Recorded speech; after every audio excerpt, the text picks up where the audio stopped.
बिस्मिल्लाहिर्रहमानिर्रहीम। Dear 8th class students, आज जो हमने टॉपिक इंग्लिश में चुना है वो एक शार्ट स्टोरी है। तो ये जो शार्ट स्टोरी जो उसका टाइटल जो है द अनथैंकफुल मैन।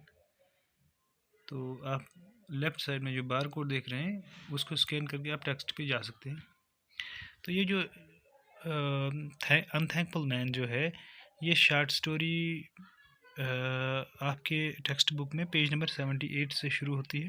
अगर आप अपनी टेक्स्ट बुक भी निकालेंगे तो उससे आपको ज़्यादा बेहतर समझ आएगा।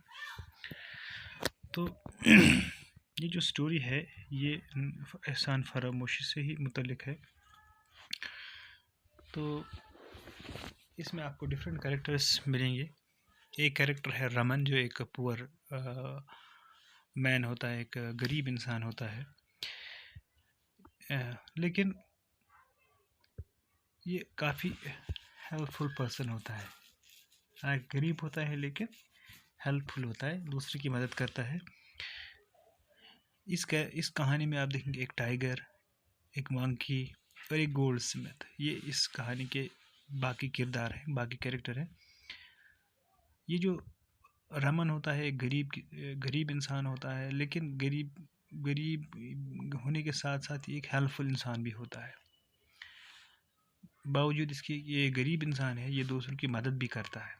इसने टाइगर की मदद की है, इसने मंकी की मदद की, और इसने एक गोल्ड स्मिथ यानी सुनार जिसको हम कहते हैं उसकी मदद की है।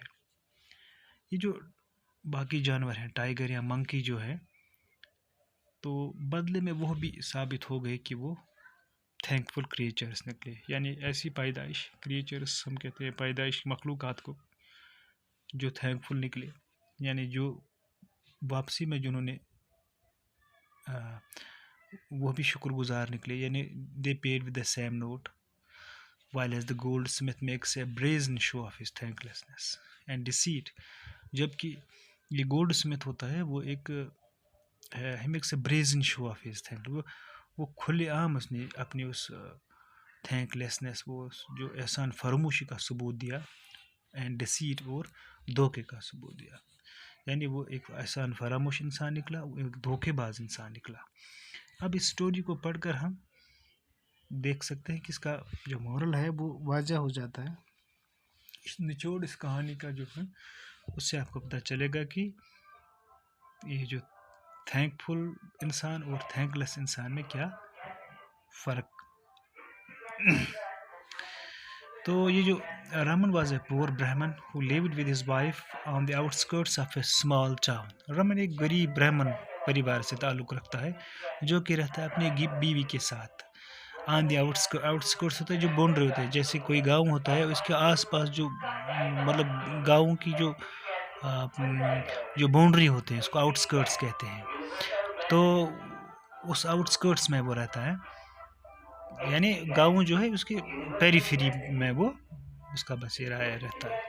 He was so poor that he and his family had to remain hungry for days together।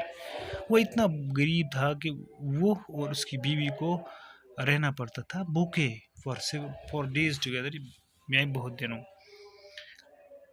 Hungary का मतलब है भूखा। His wife was fed up यहाँ पे ये फ्रेजल वर्ब इस्तेमाल हुआ, fed up. His wife was fed up, उसकी जो बीवी है वो तंग आ चुकी थी। फेड अप का मतलब तंग आना, विद देयर पॉवर्टी, उनकी उस गुर्बत से। One day she said to her husband, एक दिन वो अपने हस्बैंड से कहती है, why don't you go to nearby town and seek some job. वो अपने हस्बैंड से कहती है वाई डोंट यू गो, ये direct words of this speaker, indirect words of this his wife, उसकी जो बीवी है उसके, इसलिए इन्वर्ट कामाज में why don't you go to nearby town and seek some job. आप क्यों नहीं जाते हो नज़दीकी जो हमारा कस्बा है वहाँ पे कोई जॉब सर्च करते, वहाँ पे कोई काम ढूंढ लेते। और Raman like the idea, Raman को एक आइडिया पसंद आया। बीवी का जो ये आइडिया था कि आप अगले वाले गांव यानी कस्बे में जाकर आप कोई जॉब क्यों नहीं ढूंढ लेते, कोई काम क्यों नहीं ढूंढ लेते, ये आइडिया उसे पसंद आया। एंड डिसाइड से निकला है डिसाइड, सेकंड फॉर्म में डिसाइड का मतलब होता है फैसला करना। Decided to go to the nearby town, उसने फैसला किया कि वो नियर बाई टाउन, जो पास वाला जो कस्बा है वहाँ पे जाए, to look for a job, to seek a job, इन्हें वो ढूंढ ले एक नौकरी। जॉब का मतलब होता है नौकरी, जो भी job. On his way he had to pass through a forest, जाते जाते उसको पास करना था, यानी उसको क्रॉस करना था क्या, एक forest. He was tired and hungry, वो भूखा था। टायर्ड का मतलब होता है थका हुआ, हंग्री का मतलब है भूखा। ही गैदर्ड सम वाइल्ड फ्रूट, उसने कुछ जंगली मेवे इकट्ठा किए। गैदर्ड का मतलब है इकट्ठा करना, हाँ। And sat down by the well to eat it, और एक कुएं के पास बैठ गया ताकि वो इनको खाए।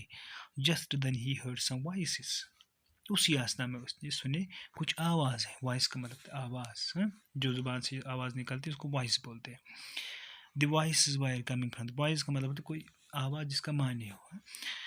The voices wire coming from the well, जो वॉइसेस है ये कहाँ से निकल रही थी, वेल से, यानी एक कुएं से। He was surprise to hear the voices coming from the well, वो काफ़ी हैरान हो, सरप्राइज का मतलब हैरान हो गया जब उसने देखा कि ये आवाज़ें बिल्कुल वेल से ही आ रही हैं, कुएं से आ रही है। ही पीप्ड इनटू द वेल, उसने झांका, पीप का मतलब झांक कर देखना वेल की तरफ।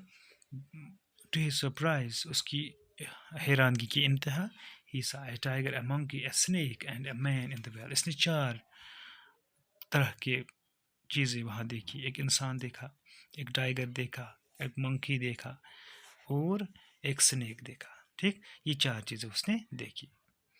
तो उसके बाद क्या होता है, ये हम आने वाले इसमें पढ़ेंगे।